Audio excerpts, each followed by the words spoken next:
Assalamualaikum warahmatullahi wabarakatuh kepada semua warga Shah Alam yang dihormati sekalian. Alhamdulillah, apa khabar? Kita menyedari bahawa sebahagian daripada bandar kita di Shah Alam ini terkesan dengan keadaan banjir, sama ada banjir kilat ataupun banjir yang besar sebagaimana yang berlaku pada tahun 2021.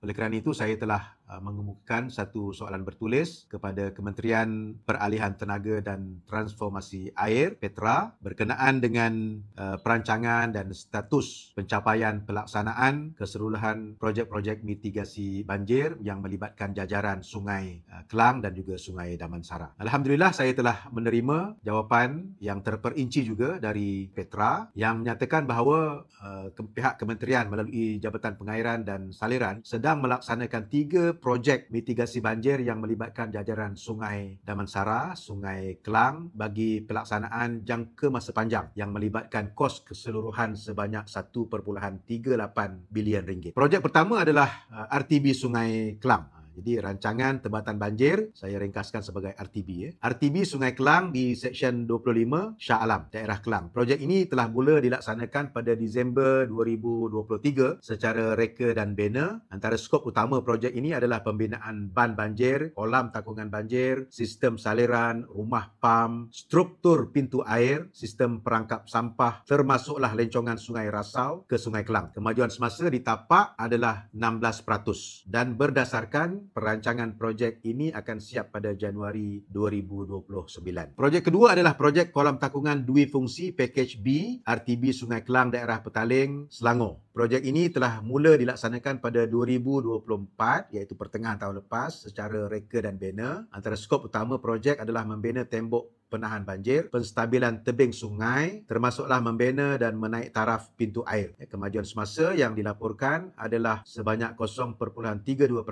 dan berdasarkan perancangan projek ini akan siap pada Oktober 2031.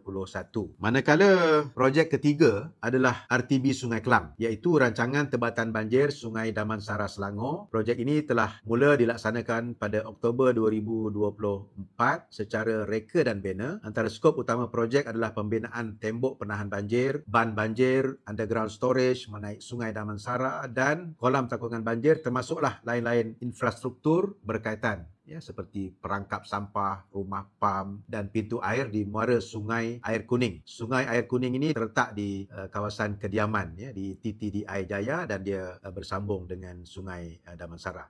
Termasuk juga membina penahan banjir, flood wall, penstabilan tebing sungai, menaik taraf dan membina pintu air beserta pam. Kemajuan semasa di tapak adalah 0.97% dan berdasarkan perancangan projek ini akan siap pada Julai 2029.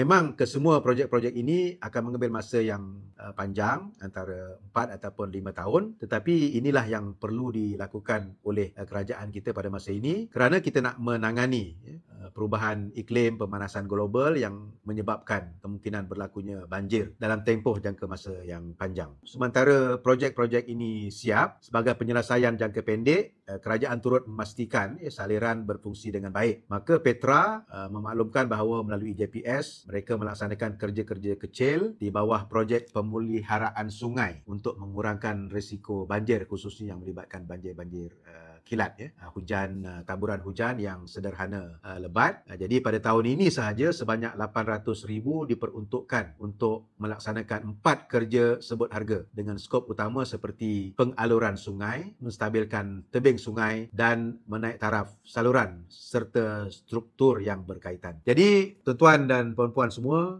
kita berikan kepercayaan kepada kerajaan Madani pada ketika ini untuk melaksanakan kesemua ketiga-tiga projek ini untuk pastikan jajaran Sungai Kelang, Sungai Damansara ini dipulihkan, dinaik taraf untuk memastikan bahawa kesemuanya dapat menampung keperluan untuk menangani pemanasan global dan juga perubahan iklim yang semakin mencabar pada ketika ini. Terima kasih, saya harap maklumat ini bermanfaat kepada semua dan saya akan kongsikan lagi perkembangan dan status projek-projek rancangan tebatan banjir ini dari semasa ke semasa.